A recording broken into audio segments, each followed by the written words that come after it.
A Argélia é um imenso país localizado no norte da África, às margens do Mar Mediterrâneo, na região conhecida como Maghreb. É o maior país africano em extensão territorial, posto alcançado após o Sudão ter se dividido em Sudão e Sudão do Sul.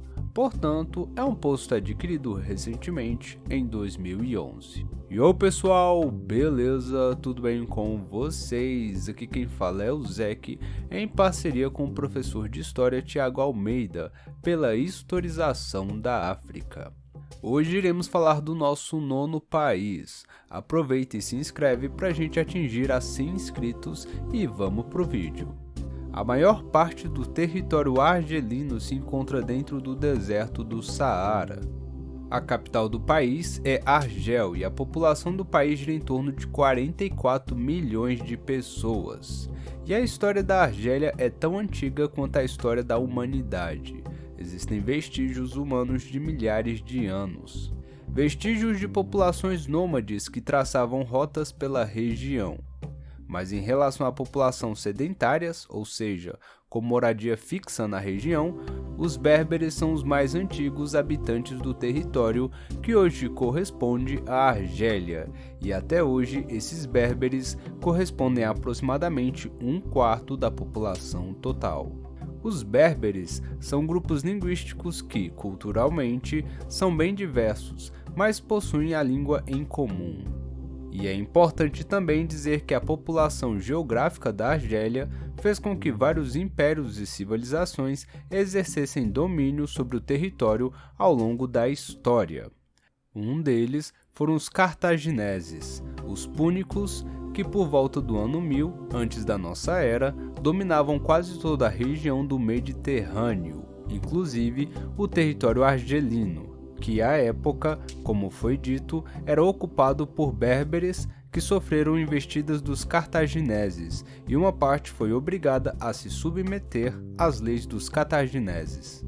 Por volta do século III antes da nossa era, surgiu o reino da Numídia, um reino berbere que se formou, se fortaleceu, mas que acabou sendo dominado pelos romanos na época da República Romana por volta do século I a.C. Com a queda do Império Romano do Ocidente no ano de 476 da nossa era, os vândalos, que eram tribos germânicas, ocuparam a região da Argélia. Depois, o Império Bizantino tentou dominar a região e no século VIII chegaram os árabes, que diante de seu processo de rápida expansão, vindos da Península Arábica, rapidamente dominaram quase todo o norte africano, e inclusive a Argélia. Parte dos berberes foram convertidos ao islamismo, outros fugiram para regiões remotas. No século XVI, houve a queda do Império Romano do Oriente, e o que isso tem a ver? Tudo a ver.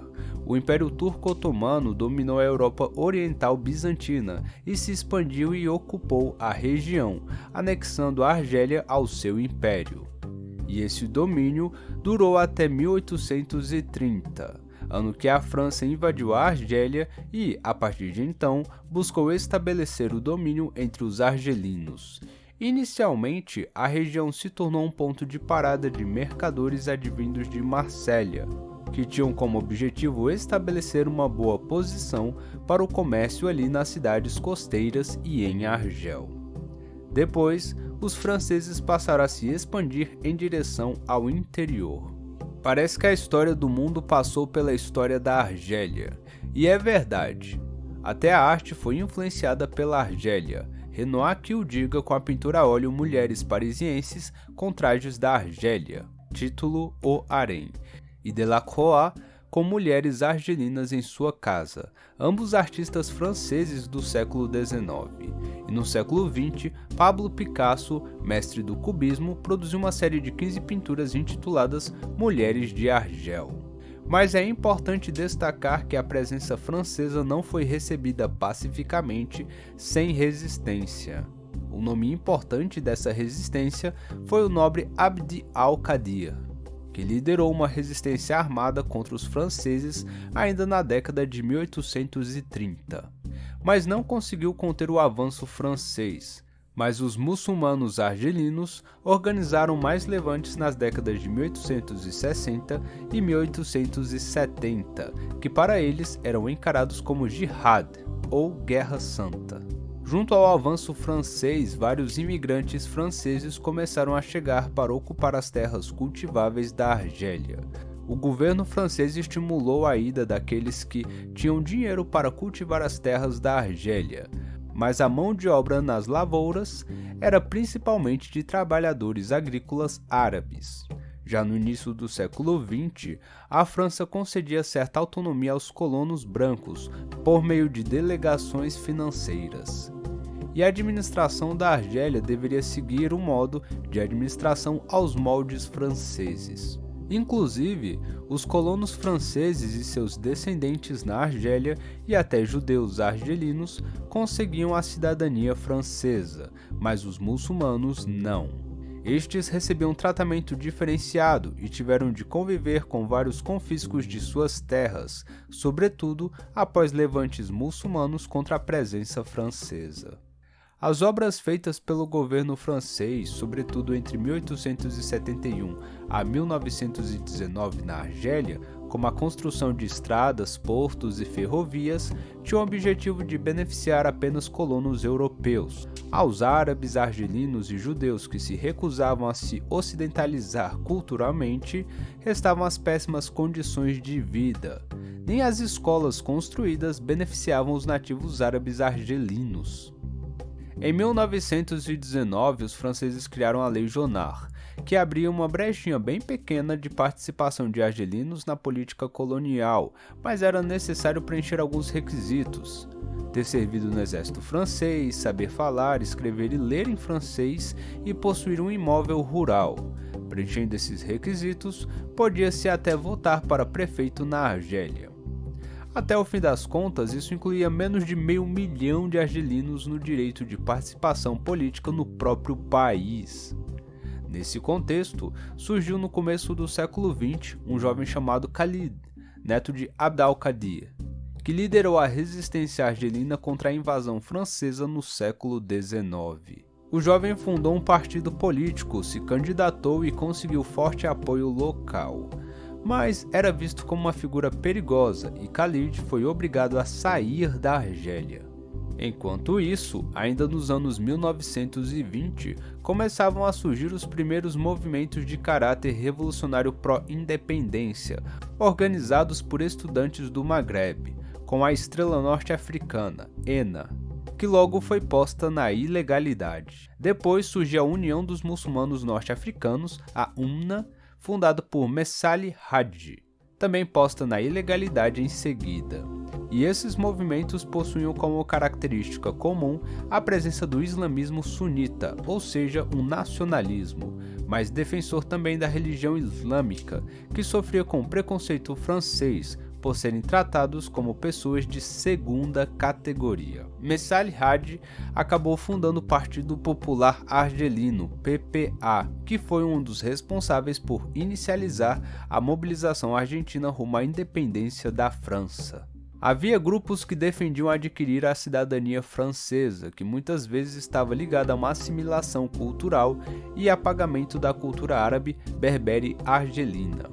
E o movimento do PPA defendia abertamente a emancipação completa argelina dos domínios franceses, isso ainda na década de 1930. A Segunda Guerra Mundial foi decisiva para as independências no continente africano, e a Argélia conquistou sua independência dentro deste movimento que tomou grande parte do continente africano. Após várias tentativas de negociar pacificamente e tendo o general Charles de Gaulle como líder da França, o ano de 1954 acabou sendo decisivo sobre o modo como os argelinos iriam buscar a independência.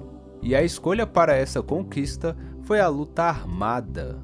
E nesse contexto surgiu a Frente de Libertação Nacional FNL, que contava com o apoio de grupos muçulmanos, rurais e também membros que faziam parte das elites culturais e políticas da Argélia. Essa guerra, iniciada em 1954, ficou conhecida como a Revolução Argelina. Milhares de pessoas morreram ao longo do conflito. e foi no decorrer da década de 1950, mais exatamente no ano de 1958, que a França viu o fim da chamada Quarta República e colocou em vigor uma constituição que concediu ainda mais poderes ao governante do país, na época, o general Charles de Gaulle. Esse novo momento francês ficou conhecido como a Quinta República. Fato que distanciava naturalmente uma solução menos drástica ao fim da guerra pela independência na Argélia. Mas o governo francês não tardou ainda mais para perceber que os movimentos pela autodeterminação dos povos africanos eram mais fortes do que os desejos imperialistas europeus.